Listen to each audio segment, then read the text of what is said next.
നമസ്കാരം. Spoken English ക്ലാസ്സിൻ്റെ പുതിയൊരു എപ്പിസോഡിട്ട് സ്വാഗതം. ഇന്ന് നമ്മൾ ഡിസ്കസ് ചെയ്യാൻ പോകുന്നത് ആസ് ഇഫ് എന്നുള്ള എക്സ്പ്രഷനെ പറ്റിയാണ്. അതെന്താണെന്ന് നമുക്ക് നോക്കാം. ആസ് ഇഫ് നേറ്റീവ് സ്പീക്കേഴ്സ് സ്ഥിരമായിട്ട് യൂസ് ചെയ്യുന്ന ഒരു എക്സ്പ്രഷനാണ്.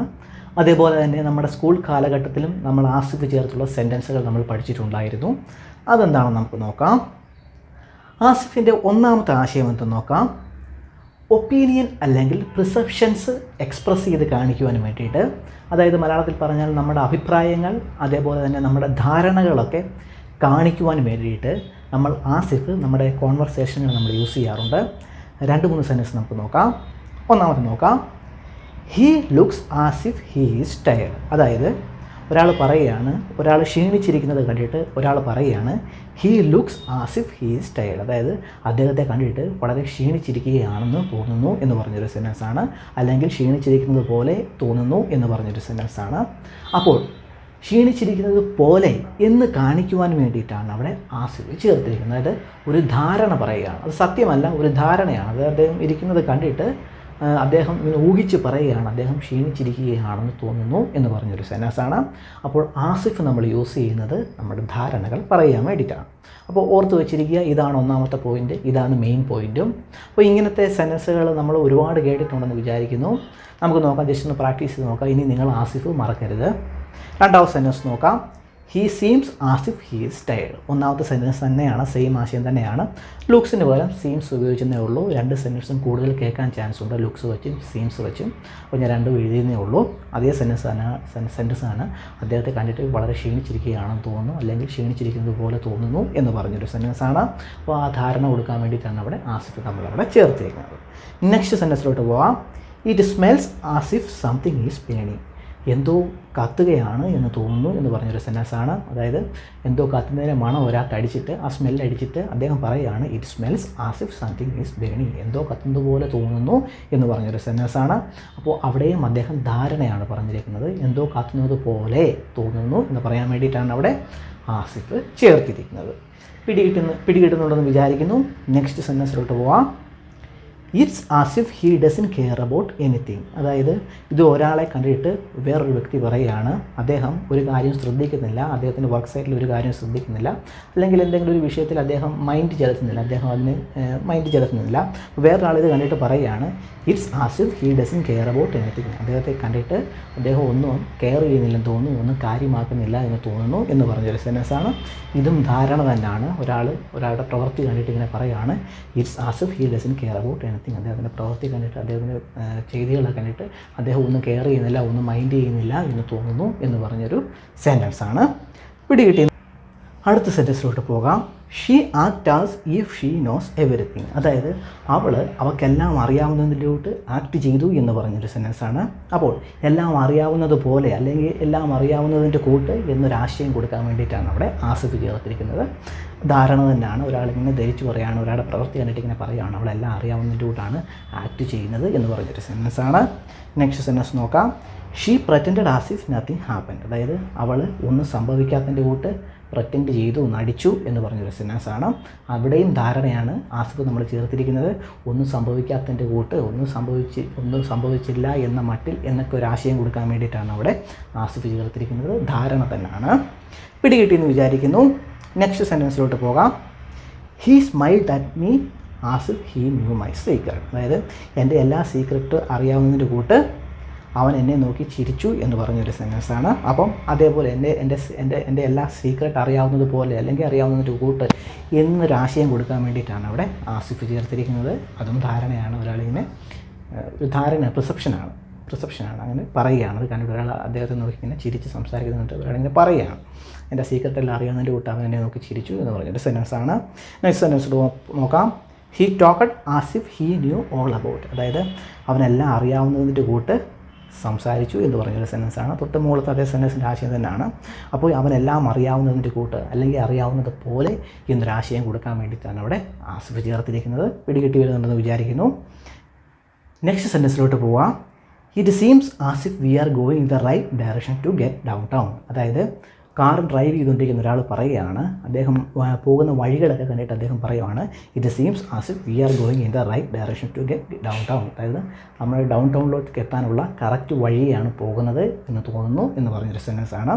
അപ്പം കറക്റ്റ് വഴിയാണ് പോകുന്നത് എന്ന് തോന്നുന്നു, ആ ഒരു പ്രിസെപ്ഷൻ്റെ ആശയം കൊടുക്കാൻ വേണ്ടിയിട്ടാണ് അവിടെ ആസിഫ് ചേർത്തിരിക്കുന്നത്. പിടികിട്ടിയെന്ന് വിചാരിക്കുന്നു. അടുത്ത സെൻറ്റൻസ് നോക്കാം. അതേ ആൾ തന്നെ കാറിൽ ഇരുന്ന് പറയുകയാണ്, does it look as we are going in the right direction. അതായത് കാറിൽ ഇരുന്ന വേറൊരാളോട് അദ്ദേഹം പറയുവാണ്, does it look as we are going in the right direction.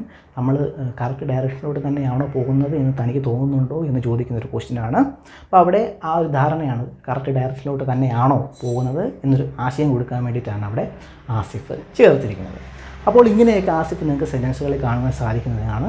Perception അല്ലെങ്കിൽ നമ്മുടെ അഭിപ്രായങ്ങളൊക്കെ പറയുന്ന ഒരു ആശയത്തിൽ ആസിഫ് നമ്മുടെ സെൻറ്റൻസുകൾ ചേർക്കാറുള്ളതാണ്. ഇത് ഓർത്ത് വെച്ചിരിക്കുക. ഇത് ഒന്നാമത്തെ പോയിൻ്റ്. ഇനി ആസിഫിൻ്റെ രണ്ടാമത്തെ ആശയം എന്തെന്ന് നോക്കാം. ഈ ഒരു ആശയം നിങ്ങൾ സ്കൂൾ കാലഘട്ടങ്ങളിലൊക്കെ കേട്ടിട്ടുള്ളതാണെന്ന് വിചാരിക്കുന്നു. നമുക്കതെന്താണെന്ന് നോക്കാം. ഇവിടെ ആസിഫ് യൂസ് ചെയ്യുന്നത് കമ്പയർ ചെയ്ത് സംസാരിക്കാൻ വേണ്ടിയിട്ടാണ്. അതെന്താണെന്ന് നോക്കാം. നമുക്ക് എക്സാമ്പിൾ സെൻറ്റൻസിലോട്ട് പോകാം. വേറെ എക്സാമ്പിൾ സെൻറ്റൻസിലോട്ട് പോകാം. ഒന്നാമത്തെ സെൻറ്റൻസ് നോക്കാം. She walked into the room as if she own the place. അതായത് അവൾ സ്വന്തം റൂം എന്ന പോലെ അവൾ റൂമിനകത്തേക്ക് നടന്ന് കയറി എന്ന് പറഞ്ഞൊരു സെൻറ്റൻസാണ്. അപ്പോൾ അവൾ സ്വന്തം റൂം എന്ന പോലെ എന്നൊരാശയം കൊടുക്കാൻ വേണ്ടിയിട്ടാണ് അവിടെ ആസിഫ് ചേർത്തിരിക്കുന്നത്. കാര്യം സത്യമല്ല, അത് അവളുടെ റൂമല്ല, പക്ഷേ എന്ന പോലെ as if she own the place, അവളുടെ സ്വന്തം റൂം എന്ന പോലെ she walked into the room, അവൾ റൂമിലോട്ട് കയറി എന്ന് പറഞ്ഞൊരു സെൻറ്റൻസാണ്. അപ്പോൾ ഇവിടെ ആസിഫ് എന്താണ് കൊടുത്തിരിക്കുന്നത്? അതേപോലെ കമ്പയർ ചെയ്യുകയാണ്, അവളുടെ റൂം എന്ന പോലെ എന്നൊരാശയം കൊടുക്കാൻ വേണ്ടിയിട്ടാണ് അവിടെ ആസിഫ് ചേർത്തിരിക്കുന്നത്. പക്ഷേ അത് അവളുടെ റൂം അല്ല. പിടികിട്ടിയെന്ന് വിചാരിക്കുന്നു. നോക്കാം. നെക്സ്റ്റ് സെൻറ്റൻസിലോട്ട് പോവാം. She is behaving as if she were the queen of England. അതായത് അവൾ ഇംഗ്ലണ്ടിലെ രാജ്ഞി എന്ന പോലെ പെരുമാറുകയാണ്, ബിഹേവ് ചെയ്യുകയാണ് എന്ന് പറഞ്ഞൊരു സെൻറ്റൻസാണ്. അപ്പോൾ ഇംഗ്ലണ്ടിലെ രാജ്ഞി എന്ന പോലെ എന്ന് കാണിക്കാൻ വേണ്ടിയിട്ടാണ് അവിടെ ആസിഫ് ചേർന്നിരിക്കുന്നത്. ആക്ച്വലി അവൾ ഇംഗ്ലണ്ടിൻ്റെ രാജ്ഞി അല്ല, ക്യൂനല്ല. അപ്പോൾ പിടികിട്ടിയെന്ന് വിചാരിക്കുന്നു. ഈ ഒരു ആസിഫിൻ്റെ ആശയം നമ്മൾ സ്കൂൾ കാലഘട്ടത്തിൽ സ്റ്റോറീസിലൊക്കെ കൂടുതൽ കേട്ടിട്ടുള്ളതാണ്. ആസിഫ് വെച്ചുള്ള ഈ ആശയത്തിലുള്ള സെൻറ്റൻസുകൾ പിടികൂടുന്നുണ്ടെന്ന് വിചാരിക്കുന്നു. നെക്സ്റ്റ് സെൻറ്റൻസിലോട്ട് പോവാം. They stared at me as if I were crazy. അതായത് ഞാൻ ക്രേസി ആണെന്ന് കരുതി അവരെന്നെ തുറച്ചു നോക്കി എന്ന് പറഞ്ഞൊരു സെൻറ്റൻസാണ്. ക്രേസി എന്ന് വെച്ചാൽ അധികം സാഹസികമൊക്കെ ചെയ്യുന്ന ആൾക്കാരില്ലേ, അവരെയാണ് ക്രേസി എന്ന് പറയുന്നത്. ആ സാഹസം മറ്റുള്ളവർക്ക് ശല്യമാകുവാണെങ്കിൽ ശല്യമാകാറുണ്ട്. അപ്പം ക്രേസിക്ക് ഒരു നെഗറ്റീവ് ഫീലിംഗും ഉണ്ട്. അപ്പോൾ ആ ഒരു സിറ്റുവേഷനിലാണ് ഇവിടെ പറഞ്ഞിരിക്കുന്നത്. They stared at me as if I were a crazy. ഞാനൊരു ക്രേസി ആണെന്ന് കരുതി അവരെ തുറച്ചു നോക്കി എന്ന് പറഞ്ഞൊരു സെൻറ്റൻസാണ്. പിടികിട്ടിയെന്ന് ഇവിടെ വിചാരിക്കുന്നു. അപ്പോൾ ആണെന്ന് കരുതി, പക്ഷേ ആക്ച്വലി ഞാനൊരു ക്രേസി മാൻ അല്ല, ഒരു പാവമായിരുന്നു, പക്ഷേ എന്ന പോലെ ആണെന്ന് കരുതി അവരെന്നെ തുറച്ചു നോക്കി എന്ന് പറഞ്ഞൊരു സെൻറ്റൻസാണ്. നെക്സ്റ്റ് സെൻറ്റൻസിലോട്ട് പോവാം. His older brother always treat him as if he were a child. അവൻ്റെ ഓൾഡർ ബ്രദർ, മൂത്ത സഹോദരൻ, അവനെ എപ്പോഴും ഒരു കൊച്ചുകുട്ടി എന്ന പോലെയാണ് ട്രീറ്റ് ചെയ്യുന്നത് എന്ന് പറഞ്ഞൊരു സെൻറ്റൻസാണ്. അതേപോലെയാണ് അദ്ദേഹത്തെ പരിപാലിക്കുന്നത് എന്ന് പറഞ്ഞൊരു സെൻറ്റൻസാണ്. അപ്പോൾ കൊച്ചുകുട്ടി എന്ന പോലെ എന്നൊരാശയം കാണിക്കാൻ വേണ്ടിയിട്ടാണ് അവിടെ ആസിഫ് ചേർത്തിരിക്കുന്നത്. ആക്ച്വലി കൊച്ചുകുട്ടിയല്ല, വലിയ ആളാണ്. അപ്പം അദ്ദേഹത്തിൻ്റെ ഓൾഡർ ബ്രദർ അങ്ങനെയാണ് അദ്ദേഹത്തോട് പെരുമാറുന്നത് അല്ലെങ്കിൽ ട്രീറ്റ് ചെയ്യുന്നത് എന്ന് പറഞ്ഞൊരു സെൻറ്റൻസാണ്. നെക്സ്റ്റ് സെൻറ്റൻസിലോട്ട് പോവാം. It was as if the world had come to an end. അതായത് ഒരാൾ പറയുകയാണ്, അദ്ദേഹത്തിൻ്റെ ഒരു വലിയൊരു പ്രോബ്ലം ഫേസ് ചെയ്യേണ്ടി വന്നു. അപ്പോൾ ആ ഒരു സിറ്റുവേഷൻ അദ്ദേഹം എക്സ്പ്രസ് ചെയ്ത് പറയുകയാണ്, it was as if the world had come to an end. അതായത് ആ ഒരു സംഭവം ലോകം അവസാനിച്ചതുപോലെ ആയിരുന്നു എന്ന് പറഞ്ഞൊരു സെൻറ്റൻസാണ്. അപ്പോൾ ലോകം അവസാനിച്ചതുപോലെ ആയിരുന്നു എന്നൊരാശയം കൊടുക്കാൻ വേണ്ടിയിട്ടാണ് അവിടെ ആസിഫ് ചേർത്തിരിക്കുന്നത്. ഇങ്ങനെ കമ്പയർ ചെയ്ത് സംസാരിക്കാൻ വേണ്ടിയിട്ട് നമ്മൾ സെൻറ്റൻസുകൾ ചേർക്കാറുണ്ട്. അപ്പോൾ ഈ ഒരു ആശയം ഓർത്ത് വെച്ചിരിക്കുക. അപ്പോൾ രണ്ടാശയം നമ്മൾ പഠിച്ചു. ഒന്ന് ഒപ്പീനിയൻ അല്ലെങ്കിൽ പ്രിസെപ്ഷൻ, രണ്ടാമത് കമ്പയർ ചെയ്ത് സംസാരിക്കുക. ഈ രണ്ടാശയങ്ങളും മെയിനായിട്ട് നിങ്ങൾ ഓർത്ത് വെച്ചിരിക്കുക. ഇനി അടുത്ത ആശയത്തിലോട്ട് പോകാം. ഇത് ആശയമൊന്നും പറയാൻ പറ്റത്തില്ല, ഇതൊരു എക്സ്പ്രഷൻ എന്ന് വേണം പറയാം.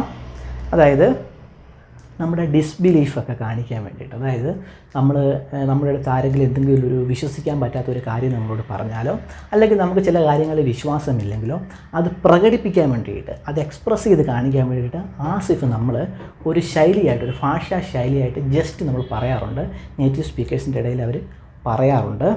അതെന്താണെന്ന് നമുക്ക് നോക്കാം. എക്സാമ്പിൾ സെൻറ്റൻസിലൂടെ നമുക്ക് നോക്കാം.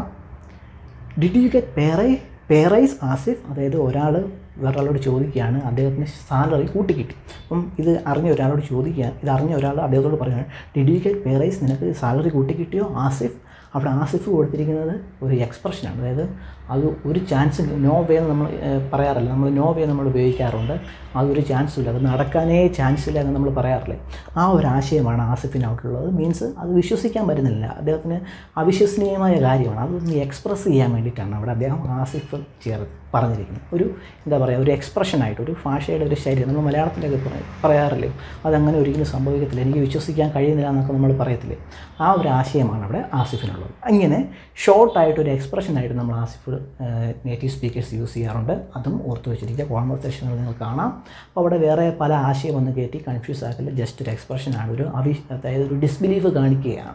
ആ ഒരു വിശ്വസിക്കാൻ പറ്റാത്ത ഒരു എക്സ്പ്രഷൻ അവിടെ കാണിക്കുകയാണ്. പിടികിട്ടിയെന്ന് വിചാരിക്കുന്നു. 2-3 സെൻറ്റൻസ് നോക്കാം. Did U win the lottery? നിനക്ക് ലോട്ടറി അടിച്ചോ? മറ്റേ ആൾ പറയാണ് ആസിഫ് ഐ വിഷ്. അതായത് ഐ വിഷ് എന്ന് വെച്ചാൽ അത് തന്നെയാണ് എൻ്റെ ആഗ്രഹം. ആസിഫ് അതിനോട് ചേർത്ത് അദ്ദേഹം പറഞ്ഞിരിക്കുന്ന ആസിഫ് അദ്ദേഹത്തിൻ്റെ ഡിസ്ബിലീഫ് കാണിക്കുകയാണ്. നമ്മൾ മലയാളത്തിൽ പറഞ്ഞാൽ അടിച്ചതുപോലെയൊക്കെ തന്നെ നമ്മൾ മലയാളത്തിൽ പറയത്തില്ലേ, ആ ഒരു ആശയമാണ് ആസിഫിനുള്ളത്. ആ ഒരു ഡിസ്ബിലീഫ് കാണിക്കുക, ആസിഫ് ഐ വിഷ്, അത് തന്നെയാണ് എൻ്റെ ആഗ്രഹം എന്ന് പറഞ്ഞൊരു സെൻറ്റൻസാണ്. അവിടെ ആസിഫ് ഒരു എക്സ്പ്രഷനായിട്ട്, ഒരു ഭാഷാ ശൈലിയായിട്ട് ആ ഒരു ഡിസ്ബിലീഫ് കാണിക്കാൻ വേണ്ടി ചേർത്തിക്കുന്ന ഒരു എക്സ്പ്രഷൻ മാത്രമാണ്. നേറ്റീവ് സ്പീക്കേഴ്സിൻ്റെ ശൈലിയാണ് ഓർത്ത് വെച്ച്. നമ്മൾ മലയാളം സംസാരിക്കുന്ന തൊട്ട് നേറ്റീവ് സ്പീക്കേഴ്സിൻ്റെ ഒരു ശൈലിയാണ്.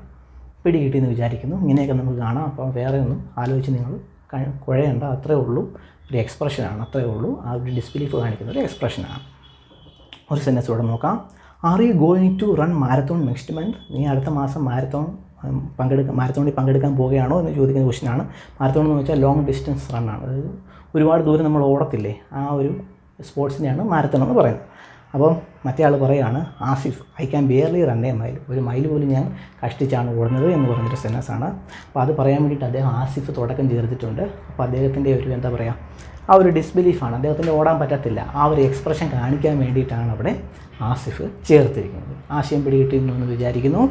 ആ ഒരു ശൈലി പിടികിട്ടുന്നുണ്ടെന്ന് വിചാരിക്കുന്നു. നെക്സ്റ്റ് സെൻറ്റൻസിലോട്ട് പോവാം. Did you finish all your homework? നീ നിൻ്റെ എല്ലാ ഹോംവർക്കും കംപ്ലീറ്റ് ചെയ്ത് തീർത്തോ എന്ന് ചോദിക്കുന്ന ഒരു ക്വസ്റ്റ്യനാണ്. അപ്പോൾ ആ കുട്ടി പറയുകയാണ് Asif I haven't even started എഴുതി, ഞാൻ ഇതുവരെയായിട്ട് തുടങ്ങിയിട്ടില്ല എന്ന് പറയുന്ന സെൻറ്റൻസാണ്. അപ്പോൾ അവിടെ ആസിഫ് കൊടുത്തിരിക്കുന്നത്, ആദ്യ സെൻറ്റൻസിന് ആദ്യം ആസിഫ് പറഞ്ഞിരിക്കുന്നതിൻ്റെ കാര്യം ആ ഒരു എന്താ പറയുക, തുടങ്ങിയിട്ടില്ല, ആ ഒരു എന്താ പറയുക, ആ ഒരു ഡിനയൽ, ആ പറഞ്ഞതിനെ ഒന്ന് റിഫ്യൂസ് ചെയ്ത് സംസാരിക്കാം. നമ്മൾ മലയാളത്തിൽ പറഞ്ഞാൽ മലയാളത്തിന് കിട്ടുന്നില്ല ആ ശൈലി. അപ്പോൾ നേറ്റീവ് സ്പീക്കേഴ്സിൻ്റെ ആ ഒരു ആശയത്തിൽ നിങ്ങൾ എടുത്താൽ മതി. ആസിഫ് ആ ഒരു എന്താ പറയുക, റിഫ്യൂസ് ചെയ്ത് സംസാരിക്കും, ഡിനേ ചെയ്യുക, ആ പറഞ്ഞതിനെ ചെയ്തിട്ടില്ല എന്ന് കാണിക്കാൻ തിരിച്ചത് നമ്മൾ ഒരു എക്സ്പ്രഷൻ കാണിക്കുമല്ലോ, ആ ഒരു ആശയം തന്നെയാണ് ആസിഫിനുള്ളത്. മലയാളത്തിന് എനിക്ക് പിടികിട്ടുന്നില്ല ആ ഒരു ആശയം, ഞാൻ കേട്ടിട്ടില്ല. അപ്പോൾ ആസിഫ് അവിടെ ഒരു ജസ്റ്റ് ഒരു ഡിനേയിലാണ്, പറയുന്നതിനെ ഒന്ന് ഡിനേ ചെയ്ത് എക്സ്പ്രസ് ചെയ്യുന്ന ഒരു ആശയമാണ് അവിടെ കാണിച്ചിരിക്കുന്നത്. പിടികിട്ടിയെന്ന് വിചാരിക്കുന്നു. ഒരു ആശയം ഇവിടെ നോക്കാം. Did U here that we are getting A day of tomorrow? അതായത് ഓഫീസിലൊരു വേറൊരു സ്റ്റാഫിനോട് പറയും, നീ അറിഞ്ഞോ? Did you here that we are getting A day of tomorrow? നാളെ നമുക്ക് അവധി ഇടുന്ന കാര്യം നീ അറിഞ്ഞോ എന്ന് ചോദിക്കുന്ന ഒരു ക്വസ്റ്റ്യനാണ്. അപ്പം മറ്റേ ആൾ പറയാം Asif the boss never give S an extra day of. അതായത് നമ്മുടെ ബോസ് ഒരിക്കലും ഒരു എക്സ്ട്രാ ഡേ ഓഫ് പോലും തരത്തില്ലല്ലോ എന്ന് പറയുന്നൊരു സെൻറ്റൻസാണ്. അപ്പോൾ അത് പറയാൻ വേണ്ടി അദ്ദേഹം ആസിഫ് അവിടെ ആദ്യം ചേർത്തിട്ടുണ്ട്. അവിടെ ആസിഫ് ചേർത്ത് ഞാൻ ഡിസ്ബിലീഫ് കാണിക്കാൻ വേണ്ടിയിട്ടാണ്. മലയാളത്തിൽ പറഞ്ഞാൽ അതെയോ നമ്മുടെ ബോസ് ഒരു ദിവസം പോലും എക്സ്ട്രാ ലീവ് തരത്തില്ലല്ലോ, പക്ഷേ ഇത് ആശ്ചര്യമായിരിക്കുന്നു എന്നൊക്കെ ഒരു ആശയം കൊടുക്കാൻ വേണ്ടിയിട്ടാണ് അവിടെ ആസിഫ് ചേർത്തിരിക്കുന്നത്. അപ്പോൾ ഇങ്ങനെയും ആസിഫ് ഒരു എക്സ്പ്രഷനായിട്ട്, ഒരു ശൈലിയായിട്ട് നമ്മൾ ഡിസ്ബിലീഫ് കാണിക്കാൻ വേണ്ടിയിട്ട് നമ്മൾ യൂസ് ചെയ്യാറുണ്ട്. അപ്പോൾ ഈ ആശയം ഓർത്ത് വെച്ചിരിക്കുക. ഇതേപോലത്തെ 2-3 ആശയങ്ങളുണ്ട് ആസിഫ് നമ്മൾ എക്സ്പ്രസ് ചെയ്ത് സംസാരിക്കാൻ വേണ്ടി. ഇതേപോലത്തെ ഡിനയിലെ ഡിസ്ബിലീഫ് ഒക്കെ എക്സ്പ്രസ് ചെയ്ത് കാണിക്കുന്ന, അതേപോലെ ജസ്റ്റ് ഒരു എക്സ്പ്രഷനായിട്ട് ആസിഫ് 2-3 ആശയത്തിന് നമ്മൾ യൂസ് ചെയ്യുന്നുണ്ട്. അത് ഞാൻ എടുത്തിട്ടില്ല, ക്ലാസ് ലോങ് ആയിപ്പോവും. എന്തായാലും ഇത്രയും കാര്യങ്ങൾ നിങ്ങൾ ഓർത്ത് വെച്ചിരിക്കുക. ആസിഫിൻ്റെ മെയിനായിട്ട് അറിഞ്ഞിരിക്കേണ്ട ആദ്യത്തെ 2 പോയിൻ്റ് അറിഞ്ഞിരിക്കുക. സെൻറ്റൻസുകൾ ചേർക്കുന്നതിനാണ് ഒന്നാമത്തത് ഒപ്പീനിയൻ അല്ലെങ്കിൽ പ്രിസെപ്ഷനെ കാണിക്കാൻ, രണ്ടാമത് കമ്പയർ ചെയ്ത് കാണിക്കാൻ, മൂന്നാമത് ഞാൻ പറഞ്ഞൊരു എക്സ്പ്രഷനാണ്. ആ എക്സ്പ്രഷൻ്റെ ഒന്നേ ഞാൻ എടുത്തത്. ഇനി ഒരു 2-3 എണ്ണങ്ങളുണ്ട്, അത് നിങ്ങൾക്ക് പിടികിട്ടും. ആ സെൻറ്റൻസിൻ്റെ ആ സ്ട്രക്ചർ അനുസരിച്ച് ചോദ്യമോ ആൻസറും ഒക്കെ അനുസരിച്ച് നിങ്ങൾക്ക് അതിൽ നിന്ന് പിടികിട്ടും. ഒന്നാമത്തെ 2 എണ്ണം നോക്കി വെച്ചിരിക്കുക. നമ്മൾ സെൻറ്റൻസുകൾ ക്രിയേറ്റ് ചെയ്യാൻ ഉപയോഗിക്കുന്നതാണ്, ഓർത്തിരിക്കുക. അതൊരു ഭാഷാ ശൈലിയാണ്. അത് ആക്ച്വലി ഇതെല്ലാം എക്സ്പ്രഷനാണ്. ഇങ്ങനെയൊക്കെ നമുക്ക് സംസാരിക്കാം. ലാംഗ്വേജ് കൂടുതൽ ബ്യൂട്ടിഫുൾ ആകാൻ ഇങ്ങനെയൊക്കെ നമുക്ക് സംസാരിക്കാം. ഇതേ ആസിഫ് ചേർക്കാതെ നമുക്ക് ഈ ആശയത്തിൽ സംസാരിക്കാൻ പറ്റും. ആസിഫ് ചേർക്കാതെ നമുക്ക് സെൻറ്റൻസുകൾ ഇതേ ആശയം നമുക്ക് കമ്മ്യൂണിക്കേറ്റ് ചെയ്യാൻ പറ്റും. ആസിഫ് ചേർക്കുന്ന വെച്ചാൽ ഒരു ശൈലിയാണ്. നമ്മൾ മലയാള ലാംഗ്വേജിന് തന്നെ പല ശൈലികൾ, ഒരേ കാര്യം തന്നെ നമ്മൾ പല രീതിയിൽ അവതരിപ്പിക്കുമല്ലോ. അതേപോലെ തന്നെയാണ് ഞാൻ ഈ പ്രീവിയസ് ക്ലാസ്സുകളായിട്ട് എടുക്കുന്ന എക്സ്പ്രഷനുകളെല്ലാം തന്നെ നേറ്റീവ് സ്പീക്കേഴ്സിൻ്റെ ഓരോ ശൈലിയാണ്, ഒരേ കാര്യത്തിന് പല രീതിയിൽ തന്നെ എക്സ്പ്രസ് ചെയ്യുകയാണ്. അപ്പോൾ ഇന്നത്തെ ക്ലാസ് നിങ്ങൾക്ക് ഇഷ്ടപ്പെട്ടെന്ന് വിചാരിക്കുന്നു. ഇഷ്ടപ്പെട്ടെങ്കിൽ ലൈക്ക് ചെയ്യുക, സബ്സ്ക്രൈബ് ചെയ്യുക. നമുക്ക് അടുത്ത ക്ലാസ്സിൽ കാണാം. ബൈ.